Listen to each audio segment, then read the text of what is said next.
Hello അസ്സാം വലൈക്കും. Welcome back to our channel. ഇന്ന് നമ്മുടെ ചാനലിൽ നമ്മൾ പറയാൻ പോകുന്ന കണ്ടന്റ് ടെൻഡൻ ആണ്. എന്താണ് ടെൻഡൻ? നമ്മളിൽ പലർക്കും അറിയില്ലാത്ത കാര്യമാണ് എന്താണ് ടെൻഡൻ. നമ്മൾ ടെൻഡൻ ഇഞ്ചുറി എന്നൊക്കെ കേട്ടിട്ടുണ്ട്. എന്നാലും ഈ ടെൻഡൻ എന്താണെന്ന് നമ്മൾക്ക് അറിയില്ല.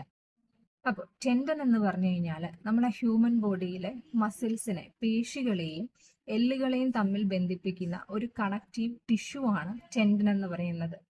ഈ ടെൻഡനുകൾ നമ്മളെ ഹ്യൂമൻ ബോഡിയിൽ 4000-ഓളം ഉണ്ടെന്നാണ് പഠനങ്ങളിൽ പറയുന്നത്.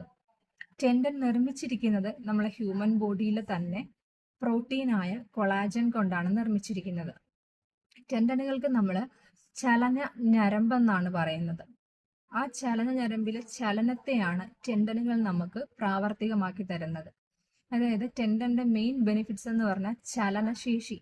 നമ്മുടെ ഹ്യൂമൻ ബോഡിക്ക് ചലനശേഷി നൽകുന്നത് ടെൻഡനുകളാണ്. നമ്മൾക്ക് നടക്കാനും ഓടാനും ചാടാനും എല്ലാം കഴിയുന്നത് ഈ ടെൻഡനുകൾ നമ്മുടെ ബോഡിയിൽ ഉള്ളത് കൊണ്ടാണ്. നമ്മളെ ഹ്യൂമൻ ബോഡിയിലെ ഈ പേശികളിൽ നിന്ന് പ്രൊഡ്യൂസ് ചെയ്യുന്ന ഫോഴ്സിനെ എല്ലുകളിലേക്ക് കടത്തിവിടുന്നത് ടെൻഡനുകളാണ്.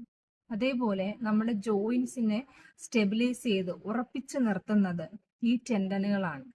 ഒരുവിധമുള്ള ചെറിയ ചെറിയ ഇഞ്ചറീസിനെ, ഓട്ടം ചാട്ടം പോലുള്ള സ്പോർട്സുകളിൽ നിന്നുണ്ടാകുന്ന ചെറിയ ചെറിയ ഇഞ്ചറീസിനെ ടെൻഡനുകൾ പ്രിവെന്റ് ചെയ്ത് നിർത്തുന്നു.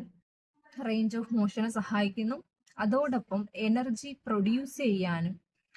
എനർജി സ്റ്റോർ ചെയ്ത് വെക്കാനും റിലീസ് ചെയ്യാനുമുള്ള കഴിവ് ടെൻഡനുകൾക്കുണ്ട്. എക്സാമ്പിളായിട്ട് പറഞ്ഞു കഴിഞ്ഞാൽ നമ്മളൊരു കാഫ് റൈസ് ചെയ്യുന്ന സമയത്ത് നമ്മൾ റേസ് ചെയ്യുമ്പോൾ ഈ എനർജിയെ മുകളിലേക്ക് ഹോൾഡ് ചെയ്ത് സ്റ്റോർ ചെയ്ത് വെക്കുകയും തിരിച്ച് റിലീസ് ചെയ്യുന്ന സമയത്ത് നമ്മൾ കാഫ് റൈസ് കാല് താഴേക്ക് പോകുന്ന സമയത്ത് ഈ എനർജിയെ താഴേക്ക് റിലീസ് ചെയ്യാനുള്ള കഴിവ് ടെൻഡനുകൾക്കുണ്ട്. ഇനി ടെൻഡൻ ഇഞ്ചുറി എന്ന് നമ്മൾ കേട്ടിട്ടുണ്ടാവാം. എങ്ങനെയാണ് ടെൻഡനുകൾക്ക് ഇഞ്ചുറി സംഭവിക്കുന്നത്?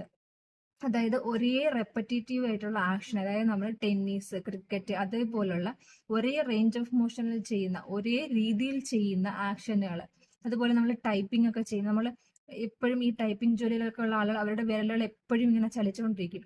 അത് ഒരേ റേഞ്ച് ഓഫ് മോഷനിലുള്ള കാര്യമാണ്. അങ്ങനെയുള്ള ആക്ഷനുകൾ.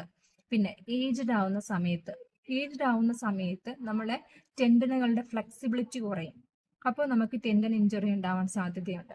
അതുപോലുള്ള പെട്ടെന്നുള്ള എന്തെങ്കിലും ആക്സിഡൻസ്, വീഴ്ച, അതിൽ നിന്ന് ടെൻഡൻ ഇഞ്ചുറി ഉണ്ടാവുന്നുണ്ട്. പിന്നെ വൈറ്റമിൻ ഡിയുടെ ഡെഫിഷ്യൻസി കൊണ്ട് ടെൻഡൻ ഇഞ്ചുറി ഉണ്ടാവാൻ സാധ്യതയുണ്ട്. അപ്പൊ ചുരുക്കി പറഞ്ഞു കഴിഞ്ഞാൽ ടെൻഡൻ എന്നുള്ള ഒരു ഇത് നമ്മുടെ ശരീരത്തിൽ ഇല്ല എന്നുണ്ടെങ്കിൽ നമുക്ക് ചലിക്കാൻ കഴിയില്ല.